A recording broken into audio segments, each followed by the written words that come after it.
Parents in Connecticut are outraged over a worksheet a Southington High School English teacher handed out on the first day of school. Now, it contained vocabulary terms including marginalization, social justice, and white privilege, with the purpose of showing how these and other controversial concepts, the teacher said, can be used in writing. Now, parents called the lesson divisive, and the school board is now investigating because, Michelle, the whole point, as one father said, was, I'm paying taxes so my kids can learn how to read, write, and communicate properly. I'm not paying taxes for them to learn this stuff in the document, especially not on the first day. And slow clap for that parent, because that's how we all feel. We want our kids learning the stuff that's going to serve them in the real world. Now, I can hear the backlash already. Oh, so you're saying social justice doesn't matter? You're saying marginalization doesn't matter? I'm saying one of the things on that worksheet said, these are the people who are marginalized. Here are the groups. Well, if you want to see them as marginalized, that's up to you. I hope those groups don't see themselves as marginalized. There was a time when you could have said women in sports reporting were marginalized because there were only about 2 of us. And I said, screw it. Yeah, I don't care what sex I am, what gender, what color, that I'm Spanish. I don't care about any of that. I'm just going to be a journalist.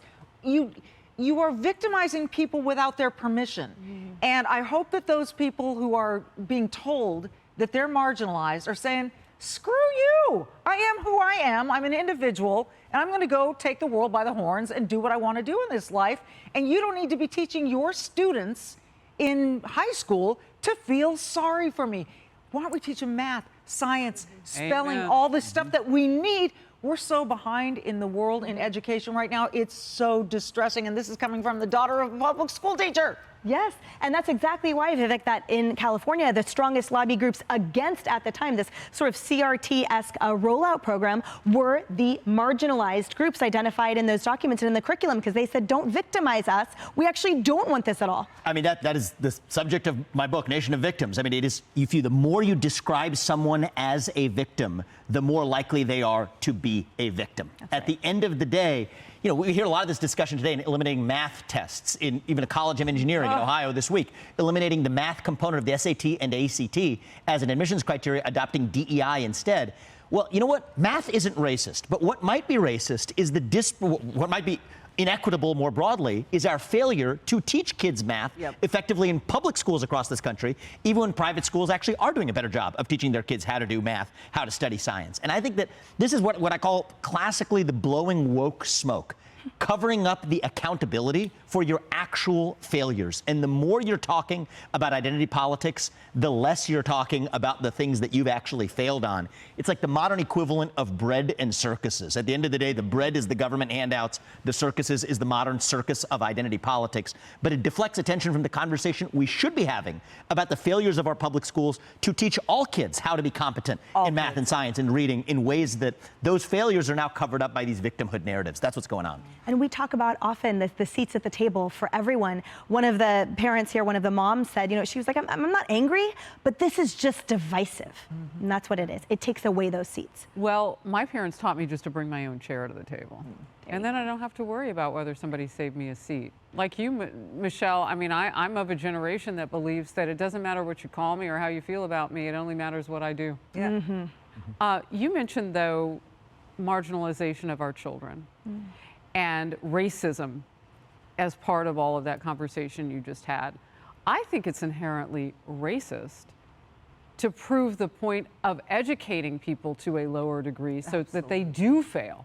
And then you can call them victims. Right. I mean, you're setting up low expectations so that you can tell everybody that they have low expectations. Exactly. And that is what I call the actual systemic racism that we're weaving into every institutional system, including our educational system, is effectively setting that, what George Bush called that soft bigotry of low expectations. Yeah. Assuming that, the University of Pennsylvania Medical School actually did something interesting recently. They said that for certain races only, they would actually exempt people from having to submit an MCAT score. at the end of the day, what does that tell people who are members of that race? I could think of nothing more racist than the idea that people of certain races are ill-equipped to perform well on tests of aptitude. We are creating systemic racism in the name of fighting systemic racism. That's what's given us our national culture of victimhood. And then when they get on a job and they don't get that promotion because they can't quite compete, because things have been put at a level that they could achieve rather than giving them more so they could reach higher, then what do you say to those children? Those now grown-ups who have to compete in a workforce that seems like it doesn't want them. We roll that same story forward. Now you see actually residents who are dropped from residency programs are disproportionately black, and then they allege systemic racism when in fact they didn't use the scores to get the right people in the program. It's circular. Kaylee, Exactly. I really want to get your voice in here, Kaylee. This calls to mind as well that Utah teacher recently, fourth grade teacher, on her first day of school, she put out on social media that she had created a non-white classroom for a majority white group of children, and said, you know, she sort of welcomed what she perceived as the parents' backlash. She then apologized and is being investigated. Is this a larger trend where it's essentially almost this performative activism then with an immediate retraction, apology, investigation, because the parents say, we didn't sign up for this, and the school board says, you're exactly right, we are sorry, we are removing this? You took the words out of my mouth, because I remembered that story and I thought exactly that. This is this teacher who decorated her classroom and was relishing the moment when parents would object to it, where this teacher gives out a worksheet on day one. It's almost as if they're just wanting to enrage parents. The First Lady did an interview. Parts of it broke just before we came to air. One of the things she said, it was really interesting. She seemed to suggest that parents do have a role in the curriculum in working with teachers.